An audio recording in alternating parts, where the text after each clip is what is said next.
आज आपण आलेलो आहोत डोणगाव लोणीगळी रस्त्यावर.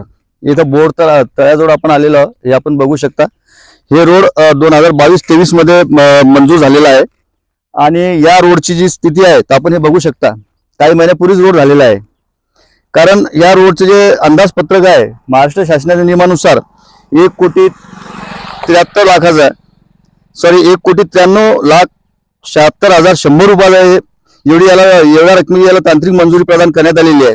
आणि हे ग्रामीण क्षेत्राच्या अंतर्गत येत असून अतिशय खराब स्थिती झाली, त्यामुळे इतका निधी इथं मंजूर झाला होता आणि त्या पैशामध्येच हा रस्ता बनवण्यात आला. 9 किलोमीटरचा रस्ता आहे. आपण पाहू शकता काही महिन्या पहिलेच बनवलेला रस्ता, आजची स्थिती अशी झालेली आहे. काही महिन्या पहिलेच आपण पाहू शकता. हे आमचे कॅमेरामॅन दाखवत आहेत तुम्हाला. ही आजची परिस्थिती बघू शकता आपण. हे पूर्ण हे इथंच नाही तर प्रत्येक ठिकाणी तुम्हाला अशाच पद्धतीने हे पूर्ण उखळलेला रस्ता दिसेल. आणि यासोबतच तुम्हाला हे सांगू इच्छितो मी की या रोडचे जे एस्टिमेट आहे तर या रोडच्या दोन्ही बाजूला मुरुम टाकणे आवश्यक आहे. परंतु आपण पाहू शकता इकडच्या बाजूला काही मुरुम आहे का, साईड स्लोप आहे का भरलेला. इकडच्या बाजूला सुद्धा साईड स्लोप भरलेले नाही आहेत. आणि हेच नाही तर यासोबत याची जी कामाची जी अंदाजपत्रकामध्ये जे नमूद केलेली आहे तर याच्यामध्ये G2 फुल वाईड मध्ये पाहिजे होतं. आणि यासोबतच G2 झाल्यानंतर 50 mm MPM हे सुद्धा वाईड मध्ये पाहिजे फुल याच्यामध्ये. तर आपण याच्यामध्ये पाहू शकता G2 किंवा हे झालेलं आहे का हे आपण पाहू शकता. इथं MPM सुद्धा झालेलं नाही. इथं या ठिकाणी 20 mm कार्पेट आणि 9 mm सिल्कोट फुल याच्यामध्ये पाहिजे होतं. ते आपण पाहू शकता. इथं कार्पेट फक्त नावाला आणि वरील सिल्कोट फक्त नावालाच केलेलं आहे. हे पूर्ण रोड पूर्ण दबत आहे सध्याच्या परिस्थितीमध्ये.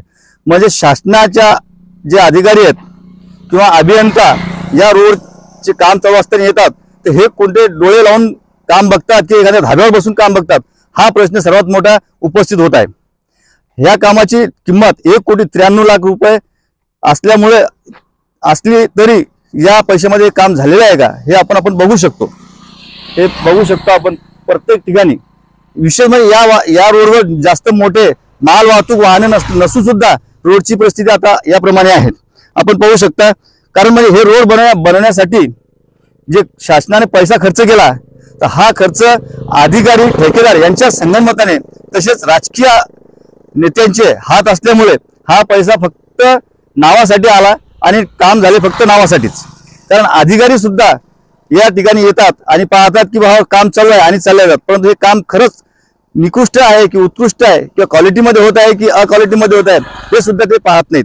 कारण हे काम जेव्हा पाहायला येतात तेव्हा संबंधित ठेकेदार या अधिकाऱ्यांना एका धाब्यावर किंवा एखाद्या हॉटेलवर घेऊन बसून आपले बिल किंवा आपल्या कामाचे झालेले प्रमाणपत्र सह्या मारून घेतात.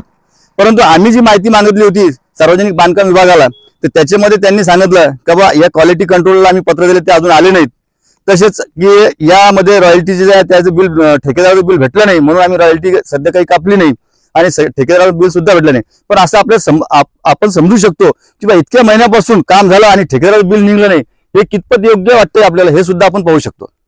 हे बघू शकतो आपण की हे रस्ता आजच्या परिस्थितीमध्ये काही महिन्यापूर्वी झालेला आहे.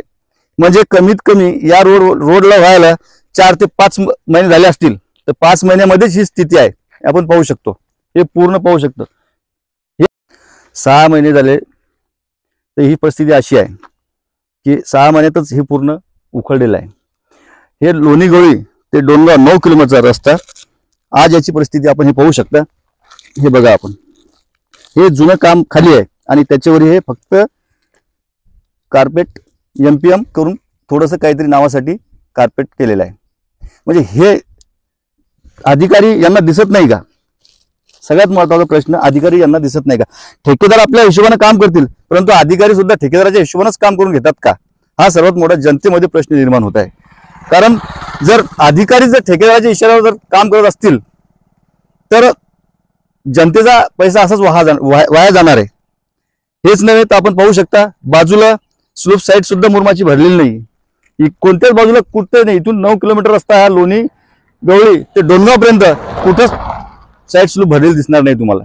मधात तर काही ठिकाणी रस्ता बी नाही केला, तसाच सोडून दिला मधातला. तुम्ही पाहू शकता ईदगाह जवळचा पूर्ण रस्ता तसाच सोडलेला आहे, ते बी त्यांनी केलेलं नाही.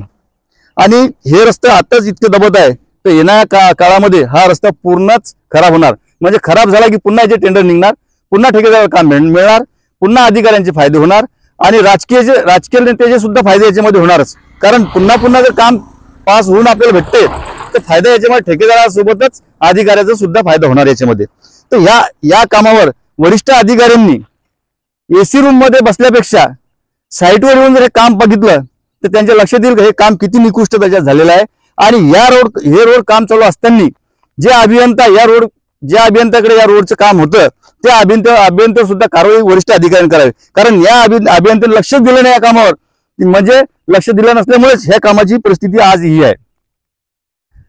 आता हेच नव्हे तर आम्ही प्रत्येक ज्या ठिकाणी नवीन रस्ते झालेले त्या ठिकाणी प्रत्येक ठिकाणी एक एक रस्ता आम्ही तुम्हाला दाखवू किंवा रस्ते किती उत्कृष्ट दर्जाचे किंवा निकृष्ट दर्जाचे झालेले आहेत.